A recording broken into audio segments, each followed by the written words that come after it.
नाही तर तुम्हाला सुद्धा खोक्यांची ऑफर झाली असती. याला निष्ठा म्हणतात, याला शिवसेना प्रमुखांचा आणि आनंद दिघेंचा शिवसैनिक म्हणतात. आनंद दिघेंची तुलना कोणी करू नये. आनंद दिघेंचं एक वेगळंच रूप होतं, त्यांचं काम वेगळं होतं. नुसतं फोटो पुरते दिघे साहेब आणि हिंदू हृदय सम्राट करून चालत नाही. म्हणजे आज जे त्यांचं चाललेलं आहे, नुसतं फोटो लावतायत. बाळासाहेबांच्या नावाने आता मोदींचे फोटो लावून निवडून आलो. हे तुमचे उपमुख्यमंत्री सुद्धा, काय त्यांचं नाव, टरबूज. मी आजच्या आधी मोदीजींची मुलाखत घ्या, कारण 4 जून नंतर पंतप्रधान ते नसणार आहेत.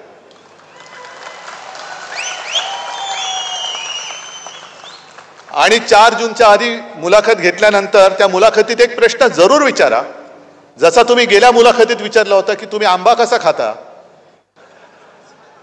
तसं त्यांना विचारायचं की तुम्ही टरबूज कसं खाता, कापून खाता की आणखीन कसा वेगळ्या प्रकारे खाता, जरा विचारा. कारण नंतर काय भाव नसणार आहे. आज तुम्ही माझ्या शेतकऱ्याच्या कांद्याला भाव देत नाहीत, मालाला भाव देत नाही, उद्या ही जनता तुम्हाला भाव देणार नाहीये, अजिबात देणार नाही. मुलाखत घेतली, त्यांनी मला विचारलं काय होणार, किती जागा जिंकाल तुम्ही महाराष्ट्रात. म्हटलं 48च्या 48. आम्ही जुगारासारखे मटक्याचे आकडे नाही लावत किती येतील आणि कोणते ते, आमच्या सगळ्याच्या सगळ्या येणार. त्याला असं कसं, म्हटलं आत्मविश्वास पाहिजे. जेव्हा एखादं युद्ध होतं, त्या युद्धामध्ये तलवार हातामध्ये पाहिजे, मनगट घट्ट पाहिजेच, पण मनगटात तलवार येण्याच्या आधी मन घट्ट असायला पाहिजे. माझं मन घट्ट आहे म्हणून मी यांना गाडायला उभा आहे. हे ठाणं शिवसेनेचं आहे, माझ्या शिवसेनेचं हे ठाण आहे. आणि असं काही नाही की मी आजच ठाण्यात आलोय. अगदी पहिली महापालिका, पहिली पालिका ही सुद्धा जेव्हा ठाणेकरांनी, म्हणजे मी ठाणेकरांचा ऋणी आहे आणि शिवसेना प्रमुखांनी सुद्धा तुम्हाला साष्टांग दंडवत घातला होता तेव्हा, कारण 67-68 साल असेल.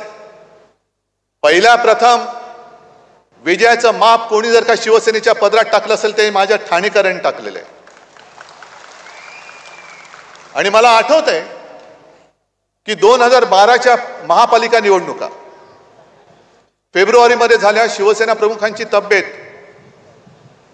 एकदम काही ठणठणीत नव्हती, पण मला त्यांनी सांगितलं की उद्धव, मला 2 सभा घ्यायच्याच आहेत. म्हटलं कुठे घ्यायच्या, एक शिवाजी पार्कवर तर घ्यायचीच आहे मला, आणि दुसरी म्हणाले माझ्या ठाण्यात मला घ्यायची, मला ठाणेकरांना भेटायचंय होतं. अगदी तेव्हा आपले पहिले नगराध्यक्ष ठाणेकरांनी निवडून दिले होते. मग सतीश प्रधान, मोदा जोशी, प्रकाश परांजपे सगळी मालिका आपल्याकडे होती. आणि मी माझ्या बरोबर ठाणे आज शहर झाले, पण प्रचाराला बैलगाडीतून सुद्धा फिरलोय. तेव्हा यांना दाढी सुद्धा फुटली नसेल, अक्कलदाढ तर नव्हतीच तेव्हाही नाही आणि आत्ताही नाहीये. पण काय शेफारले. मला दुःख काय गोष्टीचं होतं की तुम्हाला मी काय दिलं नव्हतं. सगळं जे देता येणं शक्य होतं ते सगळं त्याने दिलं होतं. आणि जितेंद्र साक्षीदार आहेत. जितेंद्र त्या मंत्रिमंडळात माझे सहकारी मंत्री होते. जितेंद्र, तुम्ही एकदा सांगा की त्यांचं काय कौतुक आपण करत होतो. सगळं दिलं होतं. एक तरी मुख्यमंत्री असा दाखवा की ज्याने नगर विकास खातं त्या कोणाला दुसऱ्याला दिलं होतं. मी दिलं होतं, नगर विकास खातं दिलं होतं. त्याच्या आधी MSRDCचं सगळं दिलं होतं. एवढी शेवटी त्यांची भूक वाढली, भस्म्यारोग झाला की त्यांना जे दिलं ते सुद्धा कमी पडायला लागलं. आणि मग जेव्हा माझं ऑपरेशन झालं होतं, खरं मी शिवसैनिकांवरती विसंबून आज सुद्धा तुमच्याच जोरावरती मी लढतोय, तुमच्याच जोरावरती. कागदावरती आहे, खरी ताकद माझी समोर आहे. आणि जेव्हा शिवसेना सांभाळायला पाहिजे होती तेव्हा तुम्ही शिवसेना विकलीत, गद्दारी केलीत. नरेंद्र मोदी आणि अमित शहा, नरेंद्र मोदींचं काय झालं मला, ते म्हणाले हो त्यांचे ते पुत्र आहेत. मग नंतर म्हणतात नकली संतान, परत म्हणतात नकली सेना. मी कालही बोललो, परवाही बोललो, आजही बोलणार, उद्याही बोलणार. जो कोणी माझ्या शिवसेनेला नकली म्हणेल तो माणूस कोणी असला तरी तो बेअकली आहे. का तुम्ही असे फेडता? तुमची ज्या वेळेला राजकीय क्षितिजावरती हिंदुस्थानच्या ओळख सुद्धा झालेली नव्हती, तेव्हा फक्त एकट्या आणि एकट्या हिंदू हृदय सम्राटांनी तुमची पाठराखण केली होती. ती विसरला तुम्ही? नाही, तो त्यांचा खासगी प्रश्न आहे. पण आज भाजपची जी हालत झाली, मला इकडे सुद्धा काही भारतीय जनता पक्षाचे अस्सल भारतीय जनता पक्षाचे कार्यकर्ते आले असतील किंवा चॅनलच्या माध्यमातून बघत असतील, त्यांना मला विचारायचे, तुम्हाला तरी हे मान्य आहे काय? RSSचे जे कार्यकर्ते आहेत त्यांना सुद्धा मला विचारायचे, कारण RSS एका वेगळ्या विचारधारेतनं निर्माण झालेले, ते विचार तुम्हाला कोणाला आम्हाला पटोत न पटोत, पण स्वतः अविवाहित राहून वेळ प्रसंगी कुटुंबाकडे दुर्लक्ष करून, म्हणजे त्रिपुरामध्ये जे भाजपा जिंकला होता तेव्हा एक ते नाव समोर आलं होतं. त्यांना मी घरी बोलवून विचारलं की तुम्ही काय केलं? मला म्हणाले काय सांगायचं उद्धवजी, माझ्यावरती जबाबदारी दिली आणि आम्ही त्रिपुरामध्ये गेलो तेव्हा आम्ही भाजपवाले म्हटल्यानंतर लोक कुत्र्याच्या मागे लागावे तसे आमच्या मागे लागायचे, पळवून लावायचे. तरी देखील आम्ही पाय रोवून उभा राहिलो आणि आम्ही जिंकलो. मग त्या सगळ्यांना मला विचारायचंय की याजसाठी केला होता का अट्टहास? की आज तुम्ही जे निष्ठावंत भाजपा आहे कुठे? मोदीजी तुम्ही नकली सेना म्हणताय, पण तुमचा भाजपा त्याच्यामध्ये नकली झालाय. सगळे आयात भाडोत्री सगळे तुम्ही, आमची मुलं तुम्ही घेतलेली आहात. मध्ये ते जे काय बोलले होते की काँग्रेस सत्तेवर आली तर ज्याची मुलं जास्त आहेत त्याला तुमची संपत्ती वाटून टाकतील. अहो, तुम्हाला राजकारणामध्ये पोरं होत नाही, त्याच्यात आम्ही काय करू? दुसऱ्याची पोरं घेता. बरं, तुमच्याकडे पोरं नाही आहेत म्हणून आमचे गद्दार घेतले, तुमच्याकडे नेते नाहीत म्हणून ते घेतले, उमेदवार सुद्धा तुमच्याकडे नाहीये.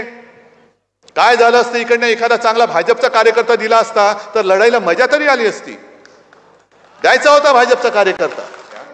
एवढी मेहनत केली आणि गद्दारांच्या सतरंजा उचलायला तुम्हाला तुमचं नेतृत्व लावतंय, ह्याच्यात तुमचं आयुष्य घालवतंय फुकट. मग जसं मोदी मला डोळा मारतायत तसं मी त्यांना सांगतोय की तुम्ही, म्हणजे झालंय असं की आजपर्यंत गेल्या 2 निवडणुकांमध्ये असं कधी झालं नव्हतं. मोदी बोलायचा आणि देश हालायचा. आता मोदी एकटेच हालतायत, देश हालतच नाहीये. सगळीकडे फिरतायत, वणवण वणवण वणवण करतायत. हे असं का झालं? पहिल्यांदा त्यांनी नारा काय दिला? अबकी बार 400 पार. तुम्ही काय बोललात? अबकी बार तडी घराणेशाही. मी उभा राहिलो, मी आहे घराणेशाहीचा पाईक. आता त्या घरामध्ये माझा जन्म झाला. मोदीजी तुमच्या पोटात का दुखतं? मला माझ्या आई वडिलांचा अभिमान आहे आणि मी तयार आहे. माझ्या आधीच्या 7 पिढ्यांचा इतिहास मोदीजी मी सगळ्यांसमोर सांगायला तयार आहे. तुम्ही तुमच्या 7 पिढ्यांचा इतिहास सगळ्यांसमोर सांगा. पण एका बाजूला तुम्ही घराणेशाहीचा उद्धार करता. मगाशी डोंबिवलीला गेलो होतो, तिकडे घराणेशाहीमध्ये त्या गद्दाराच्या पोराला कसं काय उमेदवारी दिली तुम्ही? घराणेशाहीचा तुम्हाला जर का एवढा तिटकारा आहे तर गद्दारांची घराणेशाही चालते. मग गद्दारांची घराणेशाही चालत असेल तर शिवसेना प्रमुखांची तर सोडूनच द्या. ज्या व्यक्तींनी महाराष्ट्रामध्ये भारतीय जनता पक्ष वाढवण्यासाठी खस्ता खाल्ल्या त्या प्रमोद महाजनच्या मुलीला पूनमला तुम्ही मुंबईमध्ये उमेदवारी का नाही दिलीत? काय गरज होती? का कापलं तिची उमेदवारी? काय तिची चूक काय आहे? तिच्यात कमी तुम्हाला जाहीर आव्हान देतोय की तुम्ही आमच्या प्रमोदजींच्या मुलीची उमेदवारी का कापलीत? काय कारण आहे? हिंदू मुस्लिम तुम्ही एक काहीतरी दिशा तर ठरवा. कालपर्यंत तुम्ही मुसलमानांना शिव्या घालत होतात. अचानक तुम्हाला साक्षात्कार झाला की मी लहान असताना मुस्लिम कुटुंबासोबत वाढलेलो आहे. आहेत का कोणी मुस्लिम इकडे आलेत? आहेत ना. मी म्हणे ते ताजियाच्या मिरवणुकीत खालून गेलेलो आहे. ईदला आमच्याकडे स्वयंपाक व्हायचा नाही, आमच्याकडे मुस्लिम कुटुंबियांकडनं जेवण यायचं. मग मोदीजी ते जे काही जेवण यायचं त्याच्यामध्ये तुम्ही आज ज्याच्यावरती बंदी घातली ते पण होतं का? ते पण तुम्ही खाल्लेत का? कारण अमित शहा आज बोललेत कुठेतरी की मोदीजींना, म्हणजे संपूर्ण देशाचे प्रश्न एका बाजूला, मोदींना 3ऱ्या वेळेला का पंतप्रधान करायचं? तर जे गोहत्या करतील त्यांना आम्ही उलट टांगून सरळ करू. अरे मग सरळ करायचं तर उलट कशाला करतं? ते सरळच आहेत ना. म्हणजे आधी उलट टांगायचं मग सुलट करायचं, हेच खेळ खेळायचे. मग 10 वर्ष तुम्ही काय करत होता? गोहत्या बंदी तुम्ही म्हणताय. आता तिसऱ्या वेळेला मोदींना फक्त जो गोहत्या बंदी करेल त्याला आम्ही उलटा टांगून सुलटा करू, एवढ्यासाठी देशाच्या पंतप्रधानाचं काम नाहीये.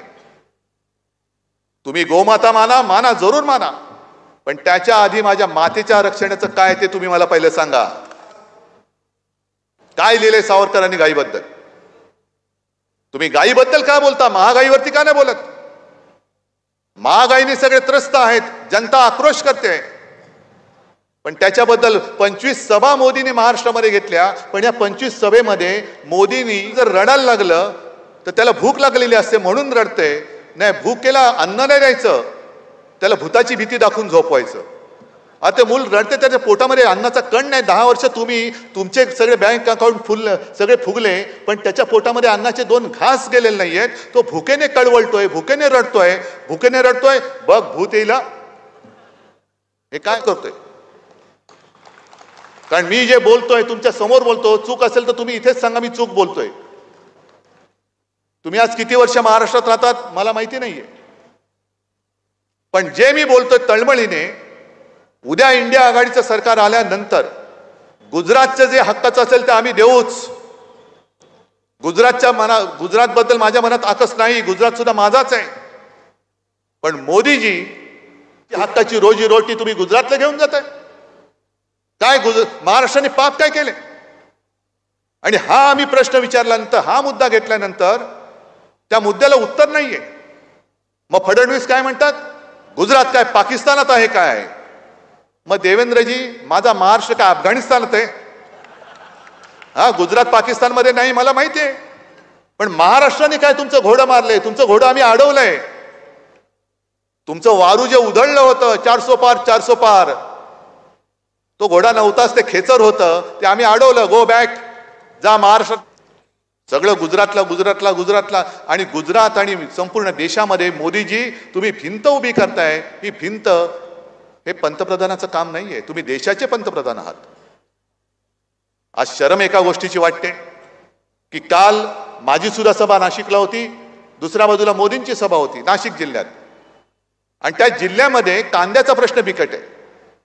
गुजरातची कांदा निर्यात बंदी, हिंदू मुसलमान बोलायला लागल्यानंतर समोरनं शेतकऱ्यांनी घोषणा दिल्या कांद्यावरती बोला, त्याला पकडून पोलिसांनी बाहेर नेलाच.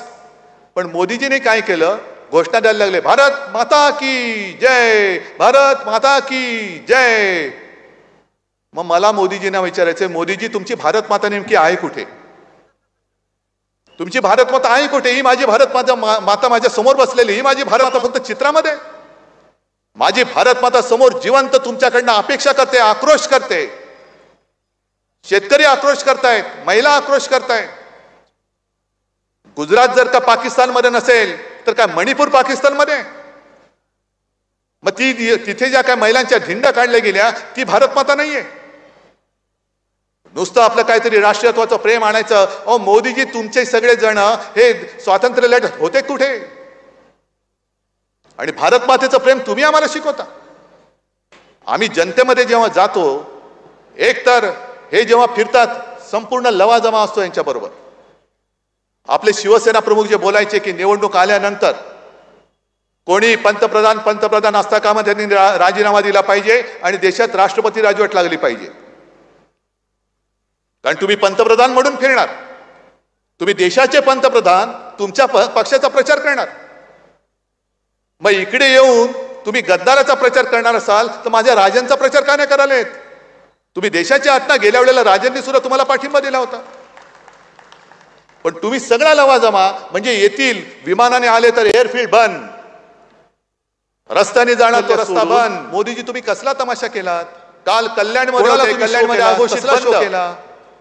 तुमच्या अहंकारापेक्षा जास्त लज्जास्पद गोष्ट, एवढी निर्दयता तुमच्यात आली. मुंबईमध्ये त्यांचा जो रोड शो झाला आणि त्या रोड शो मध्ये त्याच्या 2 दिवस आधी अचानक मेट्रो बंद करून टाकले, जे मोठं होर्डिंग पडलं, अचानक तिथले रस्ते बंद करून माणसं अडकले. तिथल्या महिला सुद्धा अशा चिडल्या, त्या म्हणाल्या आम्ही काय झालं या भागामध्ये थोडंसं 2 गल्ल्या सोडू. अजिबात. मोदीजी तुम्ही कसला तमाशा केलात? अनेक महिला घरी निघाल्या होत्या, घरी त्यांची बाळ वाट बघत होती. अहंकार म्हणाला आम्ही करू काय, आमचे सगळे जाण्याचे मार्ग तुमच्या बघून आम्ही करू काय, टीव्हीवरती दिसतात ना. आणि त्याही फरक काय पडतो, टीव्हीवरती बघितले काय आणि समोर बघितले काय, फरक काय पडतोय. अचानक तिथले रस्ते बंद करून टाकले. लोकांची महिला सुद्धा काय झालं तरी यांना मत नाही देणार. हीच माझी भारत माता आहे. अजिबात भारत माता देश म्हणजे देशातली माणसं आहेत. घरी त्यांचे देश नव्हे. बाळ वाट बघत होती. ते म्हणाले आम्ही करू काय, आमचे सगळे जाण्याचे मार्ग बंद केले. तुम्ही महाराष्ट्रामध्ये करू काय, टीव्हीवरती दिसतात ना. एक तर रामाचा जप करता, काय फरक काय पडतो, टीव्हीवरती बघितले काय आणि समोर बघितले काय, फरक काय पडतो. राम राम राम राम राम राम तरी करतात, पण तुम्ही लोकांची कदर करत नाही. भारत माता की जय यावं, हीच तर भारत माता आहे. हीच ज्याच्याकडनं पराभव होणार त्याची भीती वाटते. देशातली माणसं आहेत, देशातले दगडधोंडे म्हणजे देश नव्हे. सगळीकडे जातील तिकडे नकली सेना, नकली सेना, नकली संतान. बोला, एक तर रामाचं जप 4 दिवस आता राहिलेले. मला पराभवाचं भूत समोर दिसायला लागलं. 4च दिवस राहिले. राम राम राम राम राम राम. त्याच्यानंतर 4 जून नंतर मोदी पंतप्रधान नसतील हे आज लिहून ठेवा. आता यांना ज्याच्याकडनं पराभव होणार त्याची भीती वाटते, म्हणून ते उद्धव ठाकरे त्यांना मी दोष देत नाही. त्यांचं जे आहे तळ्यात मळ्यात सगळीकडे जातील तिकडे तरी नकली सेना, नकली सेना, नकली संतान. बोला, त्यांना दोष देत. 4 दिवस आता राहिले. टोमणा नाही मारत आहे, खरं सांगतोय. 4च दिवस राहिले. आपण 2 दिवस नाही झोप, त्याच्यानंतर ताण येतो ना. 4 जून नंतर मोदी पंतप्रधान नसतील हे आज लिहून ठेवा. डोळे चुरचुरायला लागतात, मन असं बधीर होतं, बुद्धी थोडीशी इकडे तिकडे हलते. हे तर 10 वर्ष दोष देत नाही. त्यांचं जे आहे तळ्यात 10 वर्ष झोपलं नाही. कोणाच्या तरी गळ्यात असं जे काय चालतं, मेंदूला शीण आला असेल की नसेल. बरं, पंचायत अशी येणार नाही की आता पातंजली खरं सांगतोय. कारण त्याच्यावरती आपण 2 दिवस नाही झोपलं तर किती मनावरती ताण. अमिताभ बच्चन जे वापरतात थंडा थंडा कूल नाही, ते थोडं भाजपाला थोडं त्यांच्या लागतात, ताळूवरती घाला, असं बधीर होतं आणि थोडा आराम, थोडीशी इकडे तिकडे हलते. हे तर 10 वर्ष नाही झोपलेले. हे शिवसेना म्हणे काँग्रेसमध्ये 10 वर्ष झोपले नाही सांगितलं तर मेंदूला शीण आला असेल. 25-30 वर्ष भाजपा सोबत राहिलो. बरं, पंचायत झाले की आता पातंजलीचं तेल पण लावलं. पवार साहेब जे बोलले ते पवार साहेबांचा त्याच्यावरती कोर्टाने उल्लेख होत होता. त्यांनी त्यांच्या विचाराने वेगळ्या यांनी अमिताभ बच्चन जे वापरतात छोटे प्रादेशिक पक्ष, ते थोडं भाजपाला थोडंसं त्यांच्या ताळूला घाला आणि थोडा आराम. भारतीय जनता पक्षाची आहे. कारण 4 शिवसेना म्हणे काँग्रेसमध्ये विलीन होणार. 5 तारखेला भाजपा फुटेल पहिला. आम्ही 25-30 वर्ष भाजपा मोदीजी शब्दाच्या पक्क्या असाल तर 2 वर्षानंतर पवार साहेब जे बोलले पवार साहेबांचा राजकारणात उल्लेख होत होता. त्यांनी त्यांच्या विचाराने वेगळ्या यांनी केला होता. इंडिया आघाडीकडे छोटे प्रादेशिक पक्ष तुम्ही जे म्हणता ना की दरवर्षी पंतप्रधान बदलतील, अहो म्हणजे याचा अर्थ तुम्ही मान्य केलं की आम्ही सत्तेवरती येतोय. कारण 4 जून नंतर यांचं सरकार राहत नाही. 5 तारखेला भाजपा फुटेल. चॉईस खूप आहे, पण भाजपाचा आता प्रश्न मोदीजी तुम्ही शब्दाच्या पक्क्या असाल, चालत नाही. आता 2 वर्षानंतर तुम्ही 75 वर्षाचे तुम्ही राजकारणात निवृत्त होणार. मग मोदीजी 75 वर्षाचे झाल्यानंतर गेले. मग भाजपाच्या पदरात तुम्ही जे म्हणता ना की दरवर्षी पंतप्रधान बदलतील, अहो म्हणजे याचा अर्थ तुम्ही मान्य केले की आम्ही सत्तेवरती येतोय. हा विचित्रपणा आता आपल्याला. आमच्याकडे खूप चॉईस खूप आहे. इथे जी काय गुंडागर्दी चाललेली प्रश्न आहे, भाजपला तर कळलं की इकडे मोदींचं नाणं चालत नाही. आता पर्याय द्यायचा कोण? ऐन वेळेला पालिकेमध्ये सुद्धा भ्रष्टाचार. एक तर मोदीजी 75 वर्षाचे झाल्यानंतर झोडी आली होती की महापालिकेच्या पदरात फक्त 10 कोटी रुपये राहिलेले. भाजप काय करणार? म्हणजे कर्मचाऱ्यांचा पगार द्यायला आता पैसे नसतात. त्याच्यामुळे हे सगळं असं जे विचित्र मुंबई महापालिका ते ओरबाडून खातातच आहे. त्यांचे सगळे मित्र आपल्याला तुम्हाला माहिती आहेत कोण कोण आहेत. हे सगळे ओरबाडून काय गुंडागर्दी चाललेली. मला मागे कोणतरी एका गोष्टीचा मला अभिमान आहे, गोल्डन गँग होती किंवा होता महापालिकेमध्ये सुद्धा. शिवसेनेच्या हातात मुंबई महापालिका होती. ठाणा महापालिका आतापर्यंत महापालिका विसर्जित होईपर्यंत महापालिकेच्या 2012 कोटी रुपये राहिले. 640 कोटीच्या तुटीमध्ये कर्मचाऱ्यांचा पगार द्यायला आता पैसे नसतात. आतापर्यंत आपण 90. मुंबई महापालिका ते ओरबाडून खातातच आहे. त्यांचे सगळे मित्र हे तुम्हाला माहिती आहेत कोण कोण आहेत. हे सगळे ओरबाडून आले. आपलं सरकार पाडलं. म्हणजे एका गोष्टीचा मला अभिमान म्हणाले की एफडी में रखकर विकास नहीं होता जी, की शिवसेनेच्या हातात मुंबई महापालिका होती. में जाना चाहिए. आतापर्यंत महापालिका विसर्जित होईपर्यंत 2012 चांगले 640 कोटीच्या तुटीमध्ये अचानक त्यांना साक्षात्कार काय झाला. आता राहुल गांधी अडानी अंबानी प्लस मध्ये आणून दाखवली होती. बताओ कितना ट्रक भर के, कितने टेम्पो भर के माल आपके पास उठाया. मोदीजी आले. आपलं सरकार मोदीजी आले. काही वर्षांपूर्वी तुम्ही नोटबंदी कर विकास नाही होता जी, कशासाठी केली होती. वो मेरे मित्रों के जेब में जाना चाहिए पैसा. आणि आता तुम्ही पंतप्रधान तुमची आता तुम्ही चांगली तुम्ही आमच्या शिवसैनिकाच्या मागे लावता, अचानक त्यांना साक्षात्कार काय झाला रे हे राहुल गांधी माझ्या सैनिकांना नोटीस येते बोल रहे येत्या काही दिवसात काल ट्रक भर के टेम्पो भर के माल मला माहिती आहे आपने की कदाचित चांगल्या कार्यकर्त्यांना अटक करतील पोलिसांना सांगतो काही वर्षांपूर्वी तुम्ही नोटबंदी केली होती तुम्ही करून दाखवा कशासाठी केली होती दिवस सगळ्यांचे सारखे नसतात नष्ट करायला आज आणि आता शेवटचा दिवस त्यांच्या सत्तेचा असेल उद्याचा दिवस आमचा सीबीआय सगळे तुम्ही आमच्या शिवसैनिकाच्या मागे लावतात त्या मडविल्याचा दिवस आमचा आहे आज सुद्धा माझ्या सैनिकांना नोटीस सगळ्या यंत्रणा तुमच्याकडे काही दिवसांनी आज टेम्पो भर के माल कैसे मला माहिती आहे पता नाही की कदाचित चांगल्या कार्यकर्त्यांना आणि जर टेम्पो भरभरून सांगतो तुम्ही काळा पैसा तिकडे जात असेल तुम्ही नोटबंदी तुम्ही केली की दिवस सगळ्यांचे सारखे नसतात हे तुम्ही सांगा सगळ्या जनतेला आज शेवटचा दिवस त्यांच्या सत्तेचा असेल उद्याचा दिवस आमचा आहे एक तर आता तुम्ही म्हणताय जसं देवेंद्र फडणवीस म्हणाले दिवस उद्धव ठाकरेंच्या सभेत पाकिस्तानचा झेंडा यंत्रणा तुमच्याकडे पाहिलं पाकिस्तान मोदी तुम्हाला कसं टेम्पो भर के माल कैसे जा रहा है आपको पता नाही थोडीच गेलो होतो नवाज शरीफचा केक खायला तुमचे जर नेते भरभरून काळा पैसा तिकडे जात असेल आता त्यांनी तिकडे पाकिस्तानचा झेंडा आणला म्हणून तुम्हाला माहिती असेल मला माहिती नाही पाकिस्तानचा झेंडा कसा दिसतो म्हणजे तुमची प्रत्येक पावलं चुकताय पण तुम्ही आता हे सगळं एक तर आता तुम्ही म्हणताय जसं देवेंद्र फडणवीस म्हणाले की उद्धव ठाकरेंच्या सभेत पाकिस्तानचा झेंडा होता अरे मी कुठे पाहिलं पाकिस्तानचा झेंडा सोशल मीडियावर मोदीजींच्या जुन्या क्लिप्स आहेत ना उपलब्ध आहेत थोडीच गेलो होतो नवाज शरीफचा मतदानाच्या दिवशी नेते गेले होते मतदान करायला निघताना गॅस सिलेंडर आधी तिकडनं पाकिस्तानचा झेंडा आणला म्हणून देवेंद्र तुम्हाला माहिती असेल मला माहिती आहे 400 म्हणून त्याला आता पाहिजे तो 400 गॅस सिलेंडरचा पण तुम्ही आता हे सगळं किती झालं हजाराच्या पद्धतीने नेऊ इच्छित आहे मग तुम्ही एक तरी गोष्ट अशी सांगा की जी लोकांना राहिलेली देणारी आहे आज परदेशामध्ये काळं धन होतं ते तुम्ही जुन्या लोकांच्या खात्यात उपलब्ध 10-15 लाख तो ऐसेही दे दे मतदानाच्या दिवशी खात्यामध्ये मतदान करायला निघताना खात्यात नाही पण गॅस सिलेंडरला नमस्कार करून निघा जे काँग्रेस 70 वर्षात नाही केलं आम्ही करून दाखवलं बरोबर आहे मोदीजी बरोबर बोलताय आता किती झालं वर्षाच्या काँग्रेसला जमलं नव्हतं तुम्ही एक तरी वर्षामध्ये निवडणूक रोख्यांच्या माध्यमातून करून दाखवलं काँग्रेसच्या खात्यामध्ये परदेशामध्ये काळं धन होतं ते तुम्ही आणून लोकांच्या खात्यात 10-15 लाख तो ऐसेही दे लुटला देश आले कोणाच्या खात्यामध्ये कोणी लुटला कोणाच्याच खात्यात नाही पण भाजपच्या राजनजी तुम्ही बसला तिकडे आहे जे काँग्रेसने 70 वर्षात नाही केलं आम्ही करून दाखवलं तुम्ही कामगारांचे प्रश्न बरोबर बोलताय मला सांगा हो प्रत्येक 70 वर्षात काँग्रेसला कंत्राटी घोडे 2-2.5 वर्षामध्ये निवडणूक रोख्यांच्या माध्यमातून काँग्रेसच्या खात्यामध्ये 500 कोटी आणि तुमच्या अग्निवीरची योजना सुद्धा 4 वर्षासाठी कंत्राटीचा अर्थ असा की तुम्ही किती चांगलं काम करा पण तुमच्या मालकाच्या राजनीतीचं काम उद्याचं अवलंबून असेल काय करायचं तरुणांनी वेगळे आपले असं भविष्य घडणार तुम्ही कामगारांचे प्रश्न हाताळता आज मोदी आणि अमित शहा तिसऱ्या वेळेला एक्सटेन्शन मागतायत हे कंत्राटी 5 वर्ष तुम्हाला कॉन्ट्रॅक्ट दिलं होतं देश चालवायचं आणखीन दयाबुद्धी करायचं केलं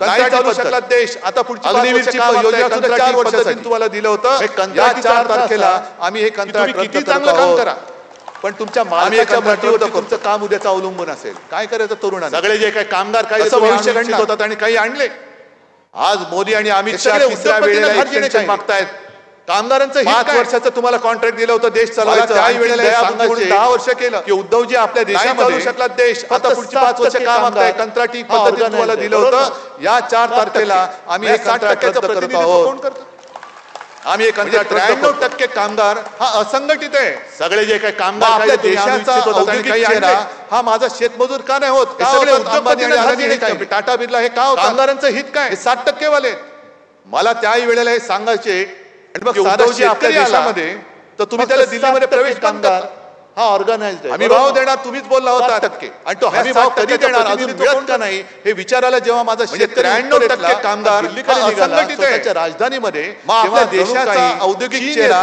हा माझा शेतमजूर का नाही होत अंबानी आणि अदानी टाटा बिर्ला हे का होता तारा टाकले गेले 60% वाले कमी पडते की काय म्हणून वरनं ड्रोन शेतकरी आला त्याच्यावर मारले तर तुम्ही त्याला दिल्लीमध्ये प्रवेश बंद केले होते सैनिक उभे केले होते हमी भाव देणार तुम्हीच बोलला होता आणि तो हमी भाव कधी देणार मुलांच्या बापावरती हे विचारायला जेव्हा माझा शेतकरी उत्तरेतला हा दिल्लीकडे निघाला स्वतःच्या राजधानीमध्ये काही चीन येतोय शेतकऱ्याला तुम्ही येऊ दे त्याच्या मार्गामध्ये कुंपणे टाकले गेले अदानी आल्यावर ते तारा टाकले गेले खेळ टाकले गेले मग कसला तुमचा कमी पडते की काय म्हणून वरनं ड्रोन मधनं अश्रू धुले अश्रू आहे ते जे पोलीस उभे केले होते सैनिक उभे केले होते परवा त्यांनी आज वतनी सांगितलं की 2014 में मैं मुलाला त्याच्या बापावरती बंदूक मुझे ऐसे लगा की गंगा माँ ने मुझे बुलाया है अब 2024 में बघत बसायचं मग त्यांना गदगदून आलं शेतकऱ्याला तुम्ही ऐसा लग रहा है की गंगा माँ ने मुझे अदानी आल्यावर ताडकन उठून उभे राहता मग कसला तुमचा कामगार आणि कसला नर्मदा माँ को भूल गए अभी गंगा माँ को सगळे तुमचे जे काही खोटी अश्रू आहेत हे आता पुरे बीच में मोदी जी परवा त्यांनी अर्थमंत्र्यांनी सांगितलं 2014 में बह रही थी तब गंगा के आंसू पूछने के लिए ऐसे लगा कि गंगा माँ ने मुझे बुलाया है अब 2024 में आमच्यावरती जेव्हा टीका करता कोरोनावर भ्रष्टाचार केला खिचडीचा घोटाळा गंगा माँ ने मुझे गोद ले लिया है और ज्या प्रज्वल रेवण्णा बलात्काराच्या प्रचारासाठी कर्नाटकात गेला होता त्या कर्नाटकामधला असतो यत्नाल म्हणून आहे बसवगौडा बीच में मोदी जी यांचा आमदार कोरोना के समय में त्यांनी जाहीर आवाहन दिलं लाशें बह रही थी तब गंगा मला नोटीस पाठवा क्यों नहीं गए थे मी भारतीय जनता पक्षाचा 40,000 कोटीचा कोरोना आमच्यावरती जेव्हा टीका करता कोरोनावर भ्रष्टाचार केला खिचडीचा घोटाळा काय केलं तुम्ही त्या बसवगौडाचं काही यत्नाळचं अहो ज्या प्रज्वल रेवण्णा बलात्काराच्या प्रचारासाठी मोदीजी तुम्ही कर्नाटकात गेला होता त्या कर्नाटकामध्ये घोटाळा म्हणून आहे बसवगौडा यत्नाल कोरोनासाठी जे हॉस्पिटलमध्ये ऍडमिट झाले होते त्यांना जाहीर आव्हान दिलं होतं भाजपला आणि ह्या 40,000 मला नोटीस पाठवा घोटाळा हा भारतीय जनता पक्षाचा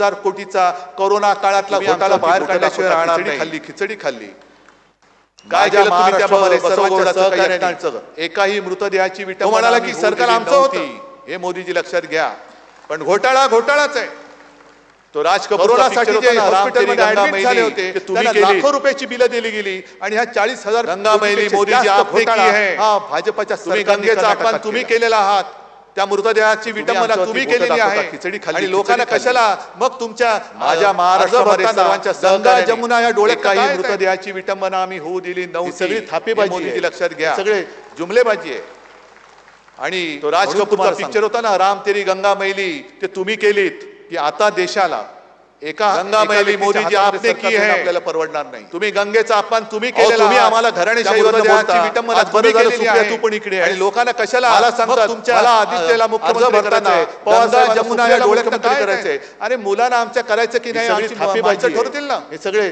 जुमलेबाजी आहे आणि म्हणून निदान आम्ही आमच्या मुला जर लढत असलो तर निदान आम्ही आमच्या मुलांसाठी लढतो देशाला मोदीजी तुम्ही किती वेळा बोलावं सरकार देणं आपल्याला परवडणार नाही 14 वेळा तुम्ही आम्हाला घराणेशाहीवर बोलता पुन्हा एकदा बरं झालं सुप्रिया तू पण इकडे 29 ला सुद्धा गुडियाला मला सांगतात मला आदित्यला मुख्यमंत्री करायचंय पवार साहेबांना सुप्रियाला मुख्यमंत्री करायचंय कधी तुम्ही मुलांना आमच्या करायचं की नाही आमची माणसं ठरवतील काय एकाधिकारशाही आहे या एकाधिकारशाहीला गाडून टाकण्यासाठी निदान आम्ही आमच्या मुलांना जर लढत असलो तर निदान आम्ही आमच्या मुलांसाठी लढतोय मोदी होतं अटलजींनी चांगलं काम केलं होतं तेव्हाही सगळे समता 14 वेळा मुंडावल्या सगळे सोबत मुंडावल्या पुन्हा एकदा मुंडावल्या आता सुद्धा सगळे आम्ही एकत्र आलेलो आणि पाठिंबा बांधून तयारच रावानी पण केलं होतं मनमोहनजींनी पण केलेलं पिढीच्या हातामध्ये कधी सगळी सरकार संमिश्र सरकार होती पण जेव्हा जी काही एकाधिकारशाही आहे या एकाधिकारशाहीला गाडून टाकण्यासाठी यावेळेला इंडिया आघाडीचं संमिश्र सरकार आपल्याला देशाला पाहिजे आणि म्हणून शेवटी गेलं होतं ना अटलजींनी सुद्धा चांगलं काम केलं आता लढाई होणार आहे तेव्हाही सगळे जयललिता सगळे सोबत शिवसेना ही आपलीच आहे आता सुद्धा सगळे पण आपलाच आहे